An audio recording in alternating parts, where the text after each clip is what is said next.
Ukir kayu Jepara menjadi ciri khas yang melekat bagi masyarakat di pesisir utara Pulau Jawa sejak berabad-abad silam.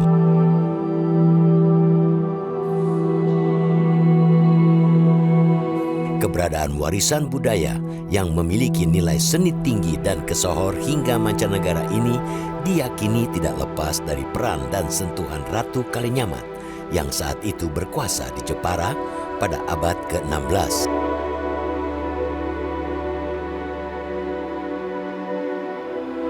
Tiga 30 tahun lamanya memimpin Jepara sejak tahun 1549 hingga tahun 1579. Jejak sejarah peninggalan ukiran dapat ditelusuri pada dinding bangunan Masjid Mantingan.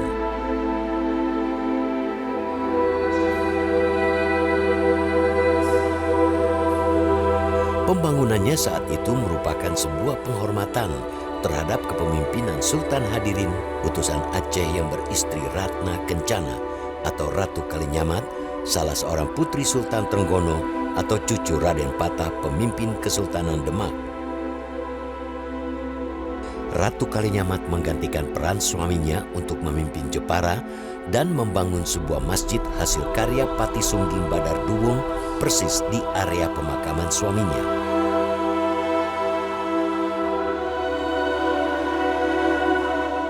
Pati Sungging Badar Duwung atau Chi Hui Guan merupakan seorang arsitek asal Tiongkok yang disebut-sebut sebagai ayah angkat Sultan Hadirin.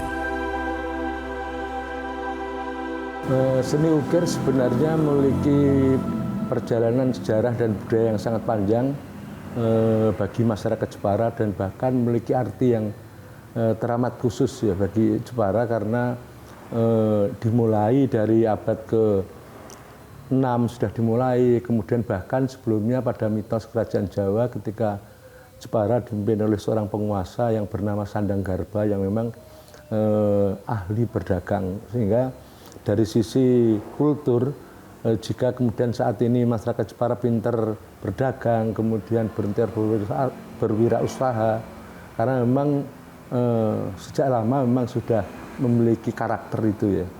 Kemudian juga pada masa Ratu Kalinyamat, kemudian kita melihat artefak-artefak ukiran yang luar biasa di Masjid Mantingan yang saya sebut sebagai artefak yang masih tersisa ya. Ratu Kalinyamat itu berkuasa, ada semboyan, ada tagline, terus karya Tataneng Buni. Kalau diterjemahkan di angka itu 1549. Nah, selang 10 tahun beliau ingin membuat sesuatu yang fenomenal. Ingin membuat masjid. Beliau ingat suami dari Ratu Kalinyamat itu kan namanya Sultan Hadirin. Sultan Hadirin pernah merantau ke Tiongkok, ke Cina. Nah, di sana punya bapak angkat yaitu namanya Chi Hui Guan. Nah, Chi Hui Guan ini ya yang membuat, mendesain ya dalam kalau era sekarang mendesain dan merancang Masjid Mantingan itu. Termasuk ada antofaknya itu, ada ukirannya.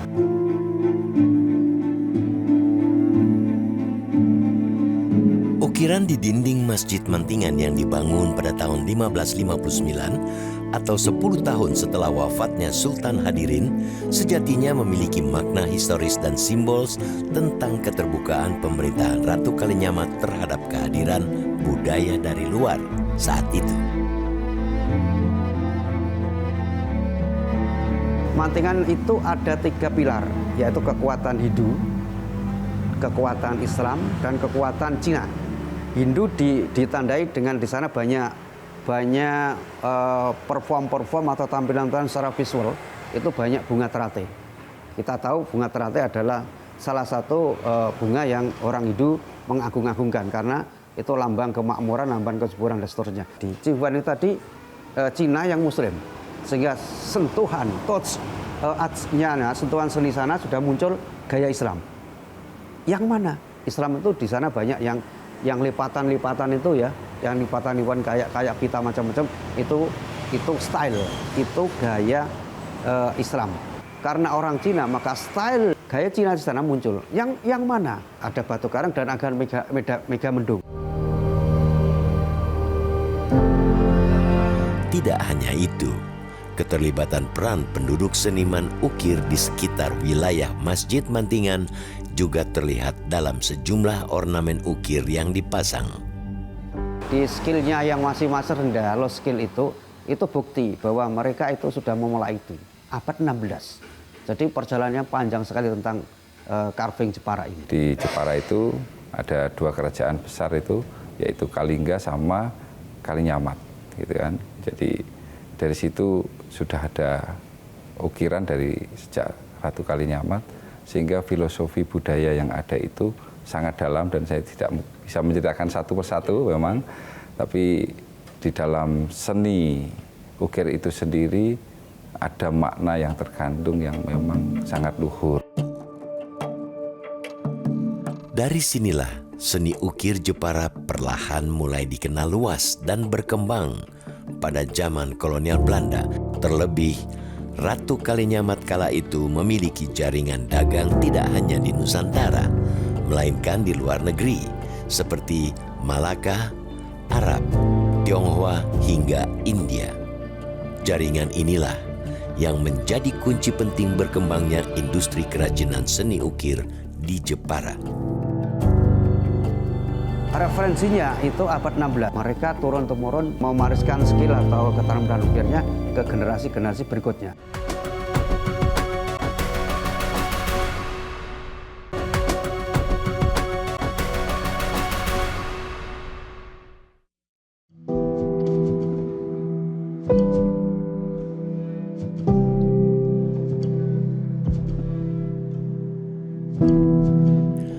Pada masa Raden Ajeng Kartini, tepatnya memasuki abad ke-19 di era kolonial Belanda, perkembangan seni ukir di Jepara yang dimotori oleh para seniman ukir terbilang semakin meningkat. Ketika itu, geliat perkembangan seni ukir masih terfokus pada pelestarian warisan budaya leluhur, belum mengarah pada komersialisasi apapun. Kondisi ini tentu menjadi tantangan tersendiri bagi Raden Ajeng Kartini, terutama bagaimana meningkatkan kesejahteraan para seniman ukir yang saat itu mulai pesat perkembangannya. Kemampuan tukang ukir Jepara yang disebut Kartini sebagai seniman ukir itu luar biasa ya. Karya-karyanya sangat menarik, kemudian tetapi mereka hidup di gubuk-gubuk reot gitu digambarkan Kartini dalam surat-suratnya itu. Dan mereka bekerja dengan sangat senang karena dia sedang melakukan pewarisan budaya dari leluhurnya.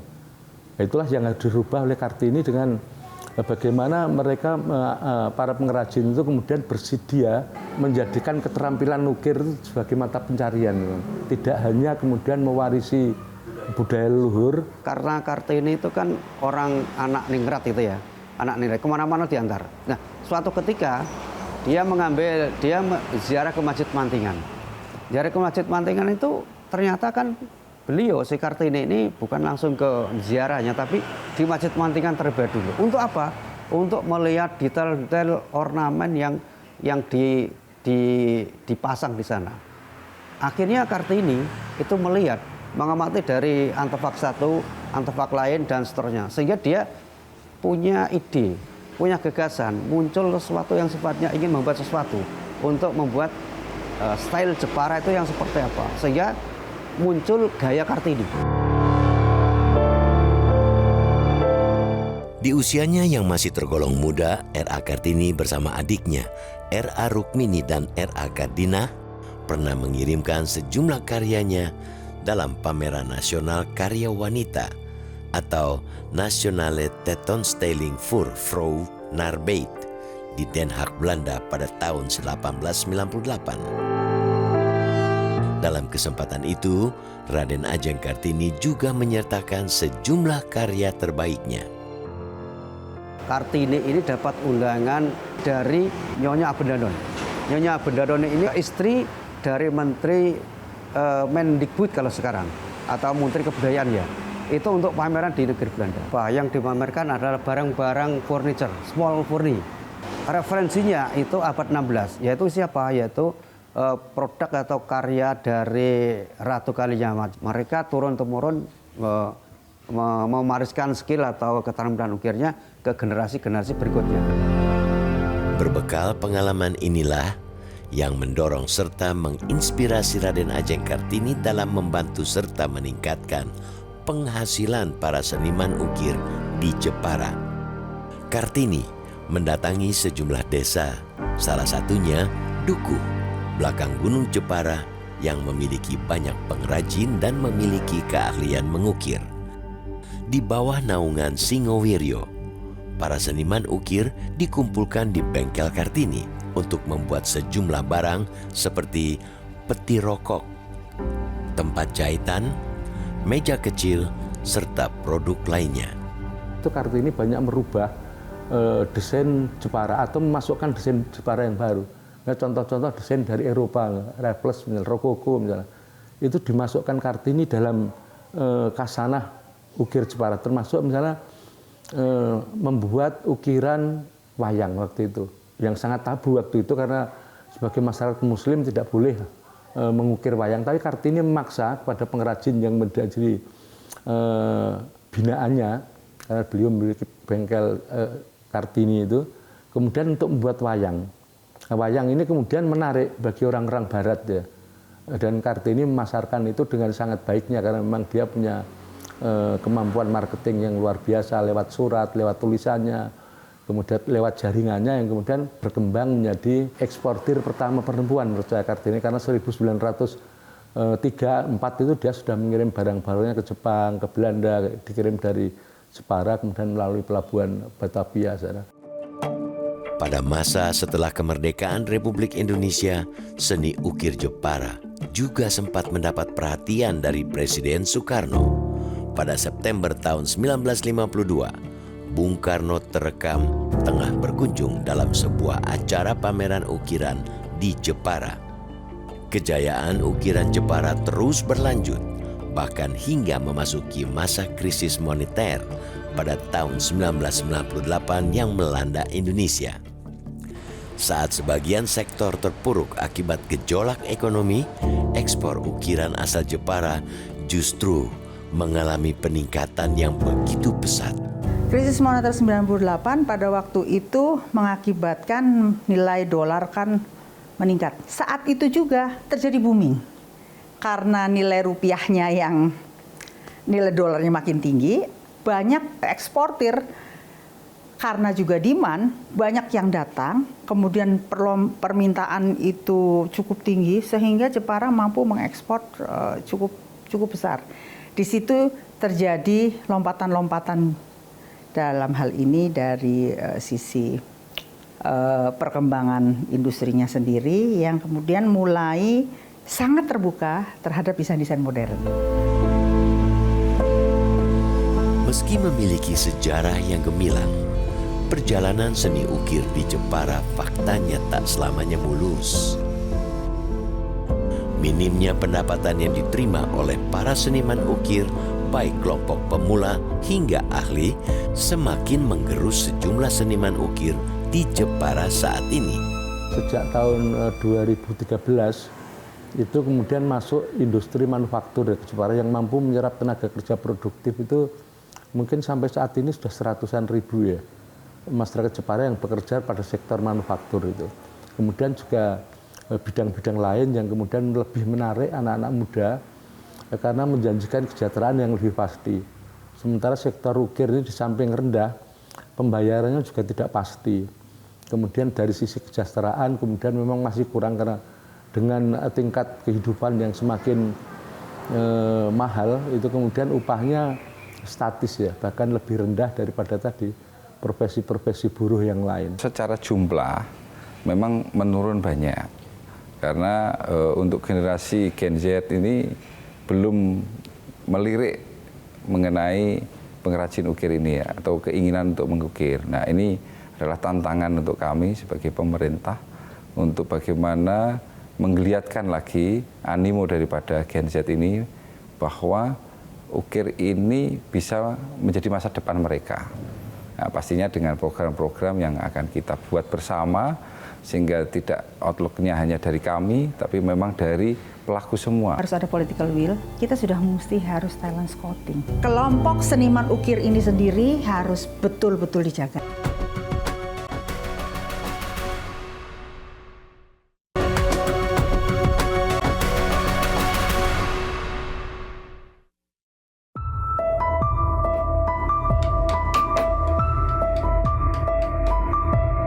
Seni ukir Jepara saat ini boleh jadi kondisinya sedang tidak baik-baik saja. Sebab perlahan mulai diselimuti ancaman regenerasi keberadaan para seniman ukir di wilayah ini. Situasi ini tak pelak memunculkan beragam reaksi dari sejumlah seniman ukir di Jepara. Agak prihatin ya untuk dekade terakhir sekarang ini, karena tahun 80-an itu regenerasinya luar biasa. Jadi katakanlah ada anak usia belajar katakanlah 10 sampai 15 tahun nih. Ada anak 15 anak gitu yang belajar mungkin 14. Jadi tinggal 1% nggak ada ya. Sekarang terbalik. Ada anak usia belajar katakanlah umur 8 sampai 20 tahun, 100 anak katakanlah. Yang belajar paling 5 orang, 5 anak ya. 5 anak yang mau belajar mengukir. Ini memang berdampak pada regenerasi. Bagi seorang seniman ukir berusia lanjut seperti Suwarno, mengukir merupakan panggilan hati yang tidak dapat dipaksa dalam setiap prosesnya. Untuk itu, melestarikan warisan budaya ini perlu kolaborasi banyak pihak agar seni ukir tidak punah ditelan zaman. Supaya tidak hangus, tidak hilang gitu. Kalau orang tua tidak ikut campur, ya sudah, suatu saat hilang itu.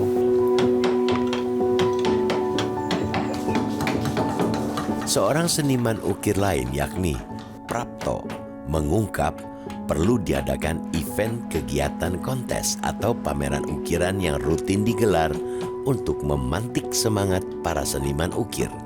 Tujuannya agar para seniman ukir tetap terus berkarya sekaligus dapat mempertahankan peninggalan nenek moyang. Untuk melestarikannya itu mereka tidak usah keluar kota. Aktivitas itu di dalam Jepara, tidak usah merantau keluar begitu loh. Kalau muda-muda itu keluar merantau, itu Jepara ompong Pak, tidak ada isinya. Terus siapa lagi gitu?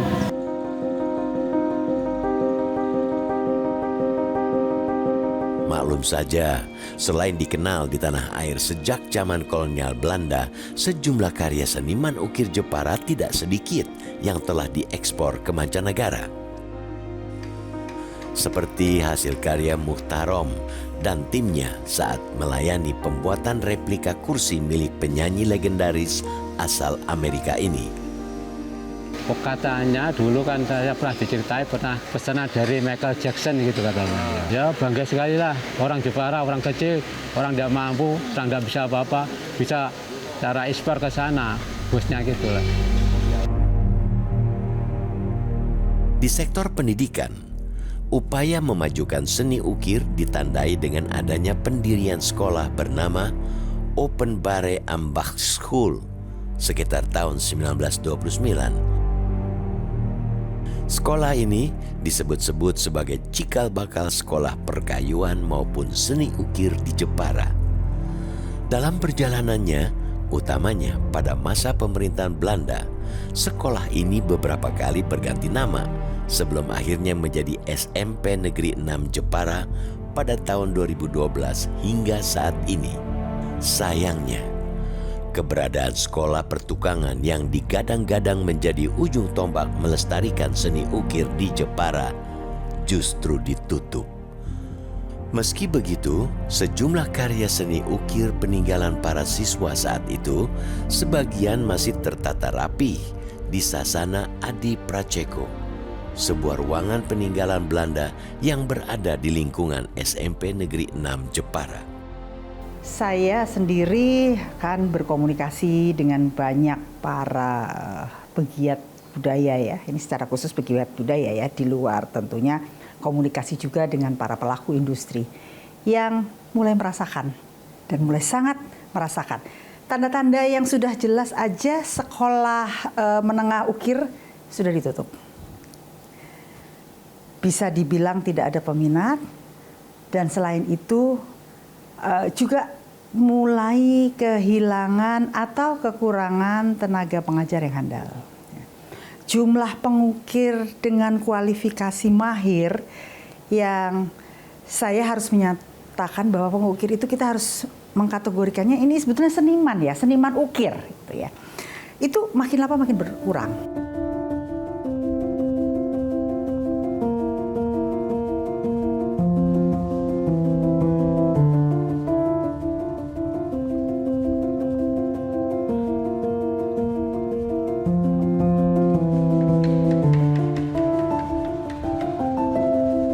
Di tengah ancaman regenerasi seniman ukir yang kian tergerus, semangat menyala justru terpancar dari wajah para siswa-siswi SMK Negeri 2 Jepara, program studi Kriya Karya. Selain dapat mengembangkan minat dalam urusan perkayuan, di sisi lain, siswa ingin menekuni seni ukir yang telah menjadi bagian sejarah tanah kelahirannya. Yang terkenal di Jepara adalah kota ukir. Jadi, aku ingin melestarikan ukiran ini. Melestarikan budaya ukir agar tidak ditelan zaman. Satu-satunya yang ada di Jepara sebagai penopang khususnya menyiapkan tenaga-tenaga terampil di bidang baik itu ukir, sehingga ukiran yang kita lihat hampir di setiap jalan ini tetap bisa dilestarikan dengan keberadaan sekolah ini. Dalam rentang waktu perjalanan sejarah seni ukir Jepara yang begitu panjang, kebijakan strategis sangat diperlukan, baik dari pemerintah, daerah maupun pusat, menjadi kunci penting meningkatkan kembali kebangkitan ukiran di Jepara. Harapan kami, kita mau rebranding ukir ini tidak hanya menjadi suatu produk saja, tapi menjadi value art. Jadi nilai seninya itu yang akan kita jual. Para seniman ukir ini sudah harus ditempatkan pada satu situasi bahwa mereka ini artis, mereka ini seniman, di mana hasil karyanya harus dihargai sebagaimana layaknya kita menghargai sebuah karya seni. Harus ada political will dari level pemerintah daerah, saya melihat sudah ada. Kalau dalam pemikiran saya, kita sudah mesti harus talent scouting. Kelompok seniman ukir ini sendiri harus betul-betul dijaga. Yang pertama diidentifikasi orang-orangnya. Setelah diidentifikasi, dipastikan bahwa kelompok seniman ukir ini menjadi garda terdepan untuk mempertahankan dan menghidupkan kembali seni ukir Jepara, dijaga oleh mereka yang memiliki kewenangan, dalam hal ini pemerintah, termasuk juga civil society, termasuk juga industri. Jadi ngelihatnya sudah harus seperti itu. Kemudian bersama-sama memikirkan bagaimana seni ukir bisa lebih diaplikasikan kepada desain produk yang bisa diterima oleh pasar. Jadi nggak bisa, saya pikir penyelesaiannya harus komprehensif ya.